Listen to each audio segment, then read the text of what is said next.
So Gracie owns a diversity and inclusion consulting firm. She specializes in equity and inclusion within the beverage, technology, and some Fortune 100 companies. She's passionate about serving her community. She volunteers her time with the LGBT communities. She was recognized as top 40 under 40 in West Michigan. And thank you for being here, Gracie. Thank you so much. I appreciate it, Sarah and Courtney, and to the entire Mixed Staffing team. Amazing job to all of you, and thank you for creating this platform that is so crucial, especially right now.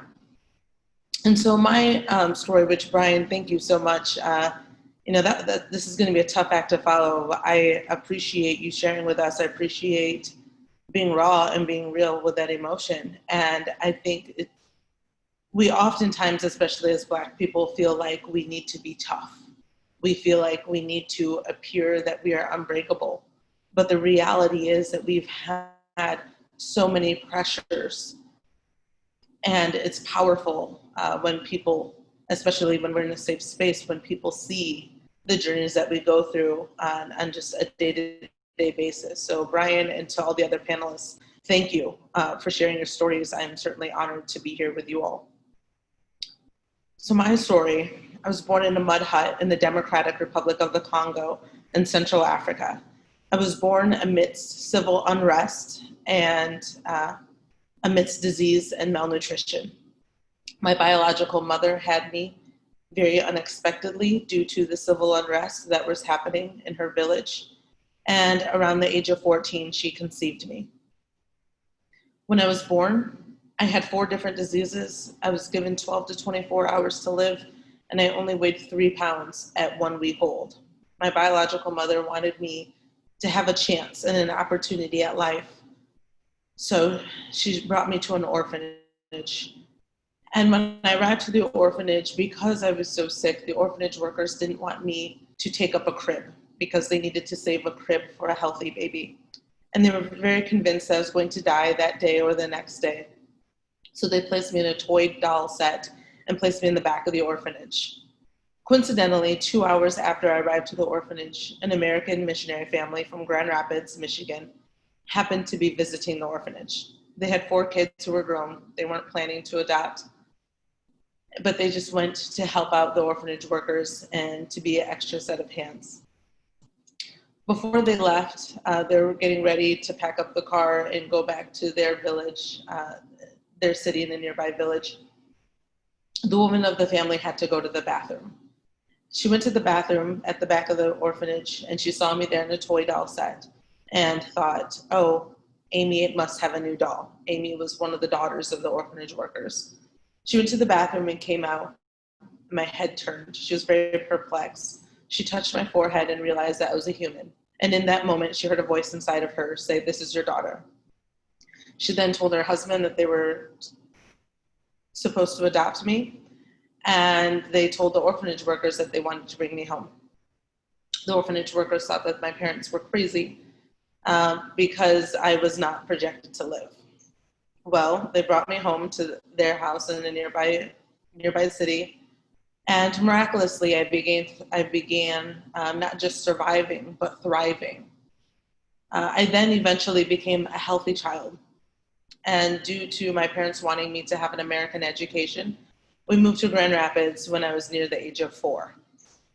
And you'd think, like, wow, how amazing that you survived that. But living here was really hard. I grew up in a city outside of Grand Rapids. So similar to Wes, I went to Granville. It was a very homogenous school. I had a graduating class of nearly 500. Of my entire graduating class, I was the only Black female. I always felt different from everyone else, and I struggled to fit in, and I struggled, and I just wanted to be like everybody else. I didn't want to feel like there were barriers, even though that there were very physical barriers. In addition to feeling so different, I was oftentimes treated so differently. I went through everything from extreme blatant racism to microaggressions that we still live and encounter on a regular basis.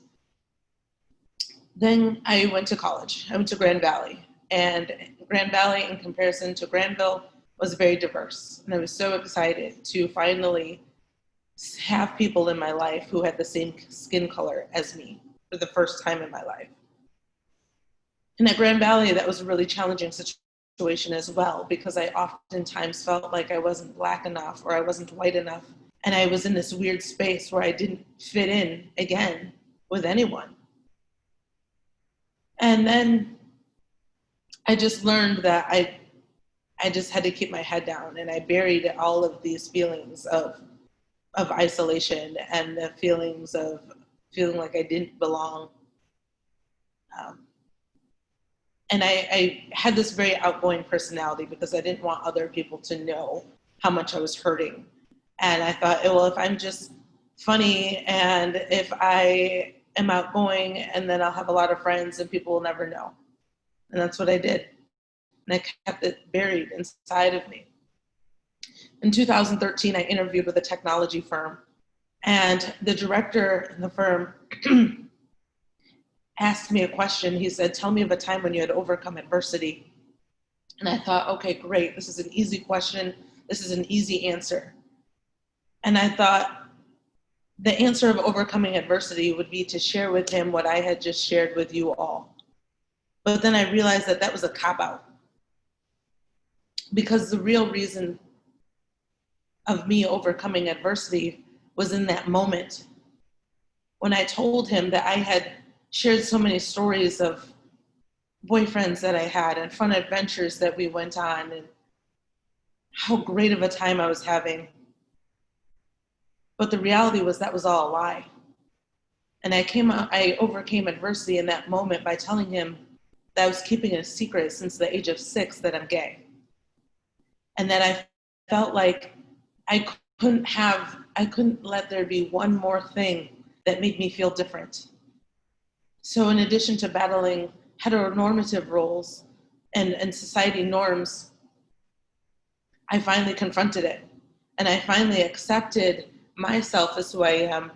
And his response to me was that he was proud. He was proud that I was able to be my authentic self in that job interview. And that if I worked at that company, that he would want to ensure that all employees would be able to be their authentic selves. And he saw leadership opportunities with me and being able to let folks know that they could come to work as their authentic self and have the opportunity to reach their potential instead of coming to work with so many barriers and so many stresses that were holding them down. And that changed everything. Then I came out to my friends, I came out to my family, and that was hard. I did lose some friends. I did have some family members who were not thrilled. But as challenging as that was, I was still proud and felt better at night knowing that I showed up as me. And even though that day was challenging, I still did it as me instead of somebody else who I thought the world wanted me to be. And so my takeaways for you all, similar to what Corinthia said, see the journeys in people's lives, especially people whose lives may not be like yours. When you see somebody's face who's different than yours, look into their face. Acknowledge everyone for the identities that they are, for the journeys that they've lived, for the challenges that they've overcome, and for the victories that they've been successful in. And I'm grateful to have such strong allies in my life. Allies in the Black community and allies for the queer community, because I certainly would not be courageous enough without them. And as I continued to live my life, I thought, okay, everything was complete, but there was just something missing. And my whole life, I thought my biological mother was dead. And I always wondered what it would be like to look like somebody, to have the same manners of somebody. And amazingly and beautifully and randomly, nearly 5 years ago, I discovered that my biological mother was alive. My parents and I flew to the Congo to meet her for the first time. And the first thing that my biological mother said to me was, "My daughter, my daughter, my daughter." And that was the first time in my entire life that I finally felt complete and felt whole and felt proud of all the identities in which I have as an African, as a female, as a queer person, as a Black person, and as an American. So thank you all. Please remember, we're moving forward, have empathy, see others and value them before we make judgments. Thank you. Thanks, Graci. Well, Courtney, are you okay? So we've got about 5 minutes left, but there is one question. Well, there's a couple of questions that have come through that I would just like if you can quickly kind of touch on it. An individual says, I work for a company that is all white. I'm the only person that's an LGBT, and it took me years to talk about my sexuality. When that relationship is ignored by your own boss, how do I start the conversation about Black lives? And so it's important to have the company stand alongside this. Is that a question for me? Yeah. Well, I feel like it could also be for everybody, but yeah. So it's challenging. First of all, I appreciate, thank you for asking that question. It's hard. And not everyone is going to accept and celebrate the identities that we have. And so we have to make a decision with ourselves. Is this a company that will promote us and promote who we are, that will provide the opportunity for us to reach our potential? Or perhaps there are other companies that would align more closely with our needs? I've been in that situation where I've been in a company where I was not valued for my identities and for the role in which I was in. And it was hard, and I had to resign, and that was really uncomfortable. But as a leader, it's important, if we don't understand the business, if we don't understand the value of diversity and inclusion, then value the business case for it. That we know that studies have proven that diverse teams produce higher outputs of productivity, produce higher outputs of value and in sales. So if you're not focused on the bottom line and in your company of why this is a benefit, and also from a retention perspective, then maybe we might have to have some hard moments with ourselves. Is this the right track? Is this company really a place that's going to support you as an individual, or should we be more open-minded in ensuring that we're aligning ourselves with organizations that do value us?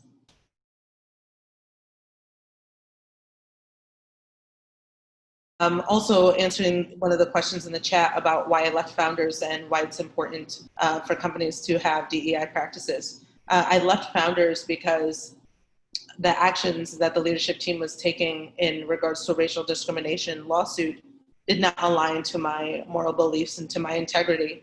And if I'm going to say that I am about equality and equity, then that means that needs to be exemplified through all of my actions and through all of the roles that I'm in.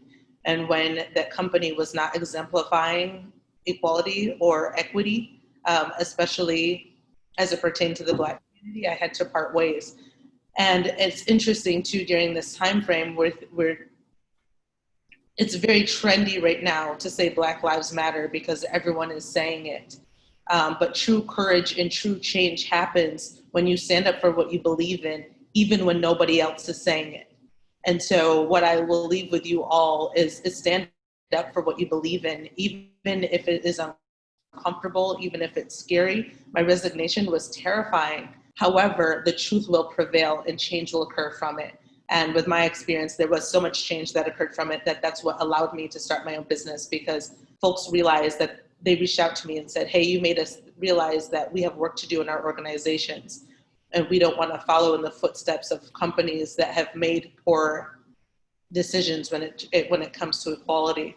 So be proud, even if you feel like you are the only one. It only takes one.